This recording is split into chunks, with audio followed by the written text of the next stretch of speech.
Hello everyone, welcome back to my channel. Welcome back to another video. Today I'm doing my August reading wrap up. I actually ended up reading 6 books in the month of August and I'm really excited about that. I had a really good wide range of enjoyment this month, which is actually really awesome. I got 6 books in, and some of these I'm going to talk about a little bit longer than others because I don't think I'm going to be doing reviews for all of them. So without further ado, let's just hop right into it.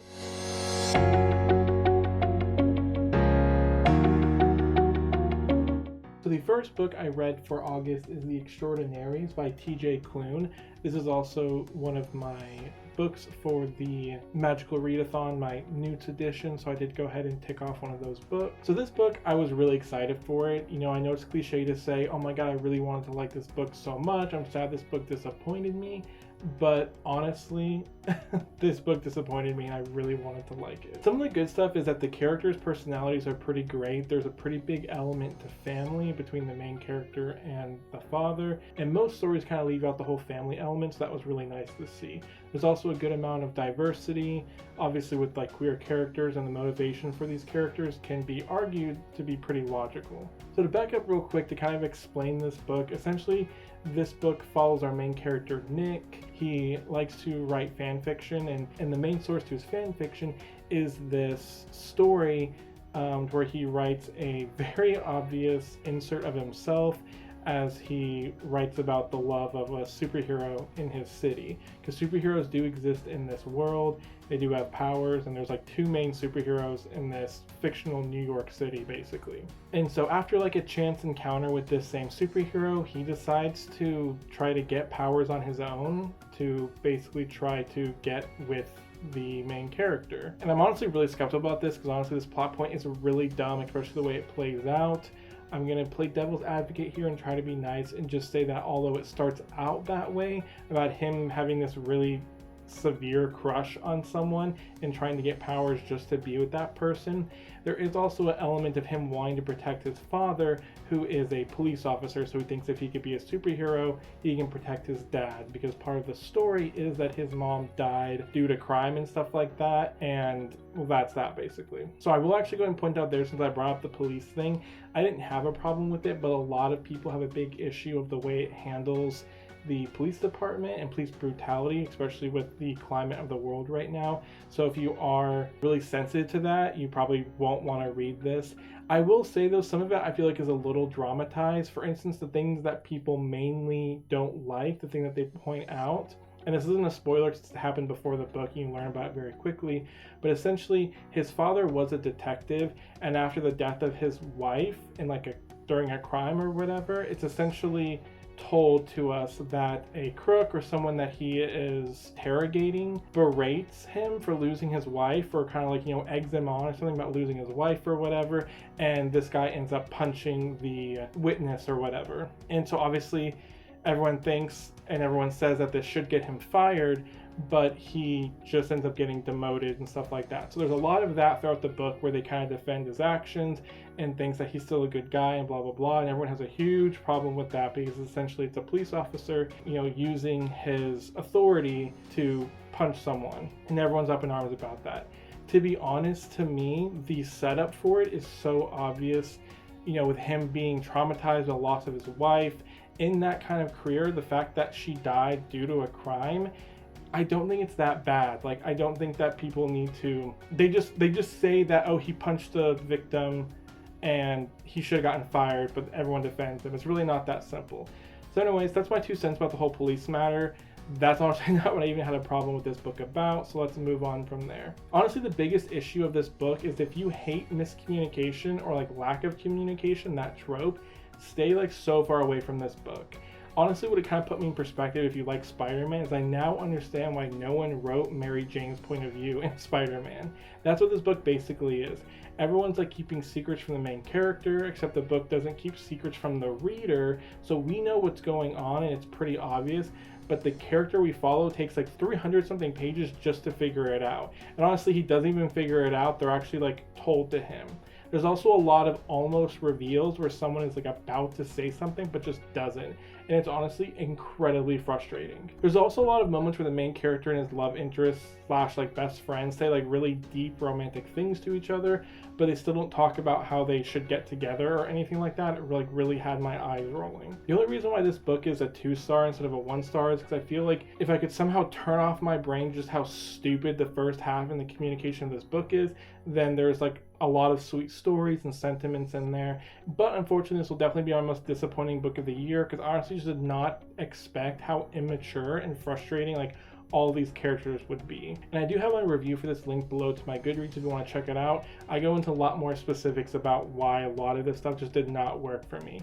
So it wasn't a fun time. I unfortunately gave it a 2 stars, and I'm really disappointed. I was really looking forward to TJ Klune's newest book, because I did become a fan of him after reading The House in the Cerulean Sea, which was really good. But anyway, so the book I read after The Extraordinaries is actually my own book, Weavers. So obviously I didn't like rate this or anything like that, but I did want to go ahead and tell you guys about it, because obviously I wrote it, but I do enjoy it, and if you guys are interested, what I really like about Weavers is that it's extremely character driven. There's 3 main protagonists. There is one central protagonist though, Vin. You follow him the most, and he's clearly like the main protagonist. And then you have Amber and Matt's side of the story. Throughout the book though, you actually get the point of view of the antagonists and kind of like how they got to like where we are in the current story. I like how I did it. I think it's kind of interesting how like you get to a certain point and then you kind of get a little bit of backstory, and it sort of keeps this like mystery alive. So it's like you're getting little clues as to what happens as we get to the end. The story does follow, like I said, Vin and his friend Matt and Amber as they kind of go into their final year of high school. They're basically just trying to like get through this and kind of move on to the future, but they do end up getting involved in an event that kind of brings someone from their past back into their lives, and they essentially have to face a lot of their past trauma as they try to rescue this person because they don't want to see them go away or leave again. So it is set in a contemporary setting. It is our universe and our world, but back in 1945, after the atomic bomb dropped, some humans were able to develop the ability to control elements, so fire, water, earth, and air, and they're called weavers. So not only is this sort of just a book about like social angst or like family and friends and stuff like that, there is a pretty big or deep element in terms of like nature and how they communicate and like use their elements. The elements are not just a weapon that they kind of use. Some of them of course do use that, but others actually do get a little deeper and kind of use this power more spiritually than just physically. If you're interested, please pick it up and purchase it. You also can read the first 4 chapters over on my website if you're interested. So moving on from Weavers, I did read The Name of the Wind finally. So I finally got to it. And honestly, there's not really much I can say about this book. I gave it like a solid 3-star. I think it's the perfect audiobook. I listened to this whole thing while doing art, and everything happening was fairly interesting. It's rare that I soak in details of an audiobook. Usually I miss some things, hence why I like to mix audio and physical, so I feel like I'm still kind of like soaking in a lot of what's going on. But I didn't really have a problem with this. It's weird to say, but even though this was like a pretty good story, it didn't feel like a book. It felt exactly as it was written. It's just a biographer sitting down and listening to someone tell their life story. Because of this format, I didn't really see an ebb and flow to the action and events, and I feel like there isn't really enough setup and payoff. The narrator foreshadows, but I never kept track enough to see what was actually related to that foreshadowing. And that's probably just me. I'm sure some of this stuff is really obvious. It's just what I kind of perceived as I was going through it. The biggest thing that threw me off was the ending, which of course I didn't see coming. As I said before, there wasn't really a build up to it, but I guess in hindsight I can see how the author was wrapping up to the end of the book. But I definitely didn't see it coming as I was listening. So much so that when I was going to pause it for the night, only to realize I had 14 minutes left, so that I ended up finishing playing it. So that's kind of ridiculous that there can only be 14 minutes left of a book and you don't even realize it's the ending. That's how like lack of like a flow there was. It just felt like someone just telling his life story, and there was no like rising action, falling action, or anything like that. Overall, I'm glad I finally got to it. Quite frankly, I'm glad I didn't absolutely love it, considering what's going on with the 3rd book, and the fact that the 2nd book actually apparently isn't supposed to be much better. But I can see myself getting the audiobook just for the 2nd one, just so I can have that same similar chill experience where I'm just like following this guy's life and like drawing some art and stuff like that. But after The Name of the Wind, I read Reddit Skies Falling. This is the sequel to Black Wings Beating. This was one of my favorite books of last year, but honestly this sequel like blew the first one out of the water. Like I almost feel like I have to lower the first book rating because this one was so good.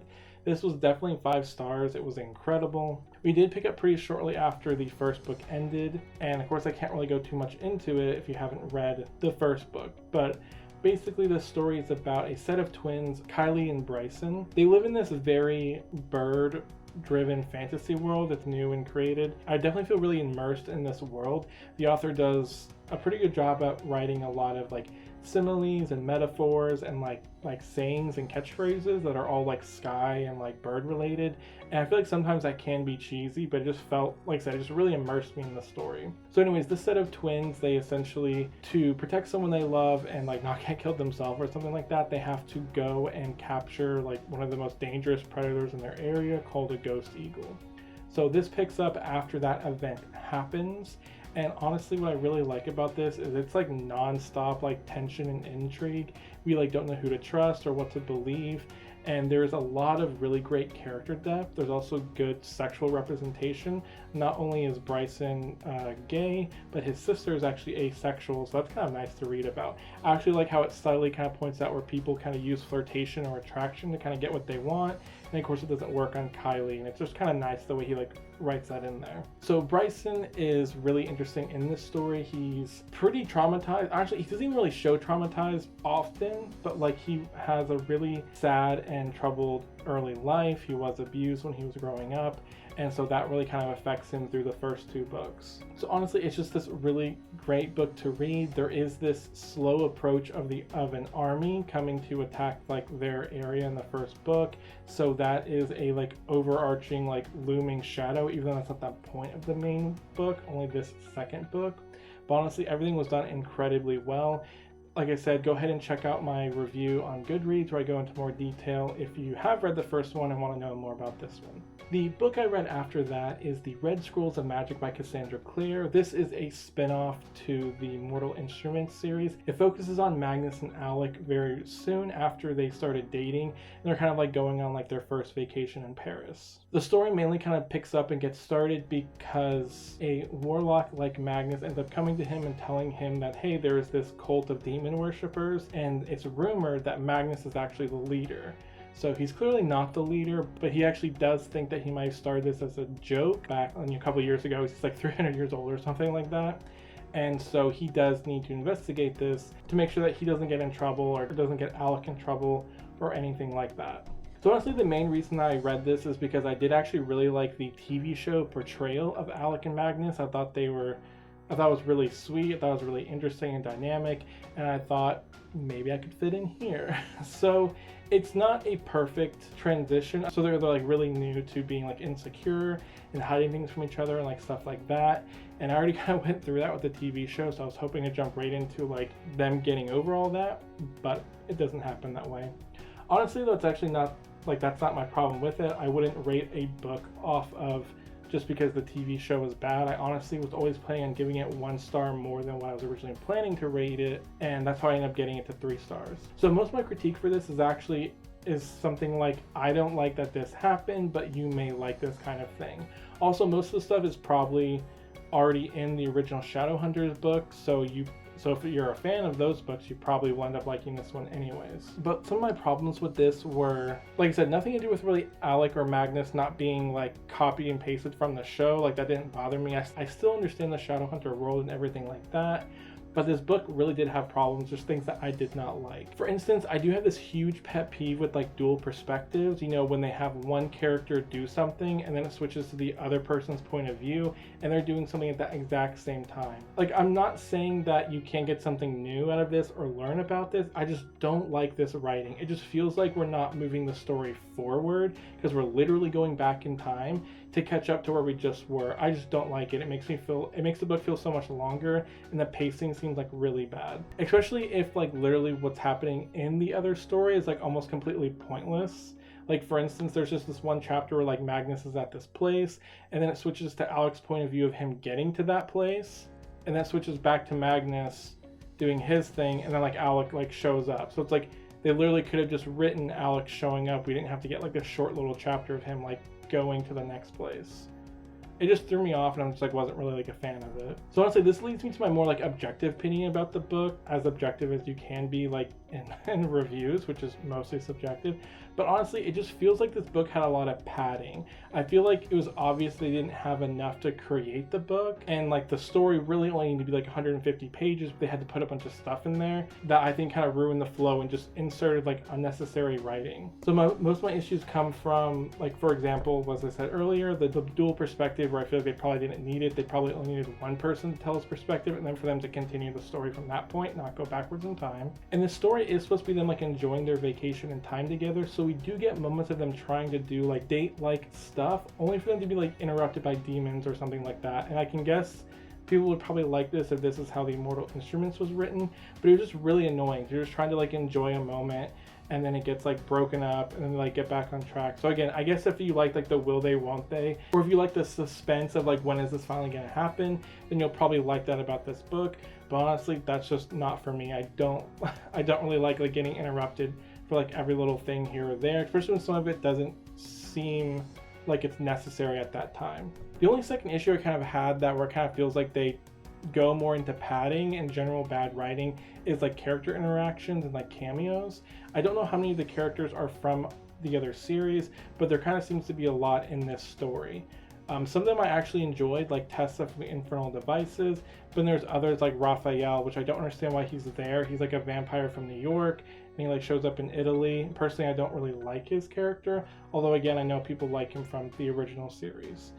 But not just him, but I feel like cameos just weren't really well done in this book, and I do come from like Percy Jackson and Rick Riordan's series, where I feel like he does do really well about integrating his characters. I just don't feel like that was done well in this book. There are a couple more things that bother me. There were just like some convenient people that showed up. Like I said, there was like some really awkward character interactions, and just the dialogue just wasn't really that great. But all in all, the final part, like when you get to the ending with the actual plot, is actually pretty good. It's really all about immortals that are like coping with their long life and like their family ties, because these warlocks do have demonic family member, a demonic parent that birthed them. So the warlocks have to deal with that.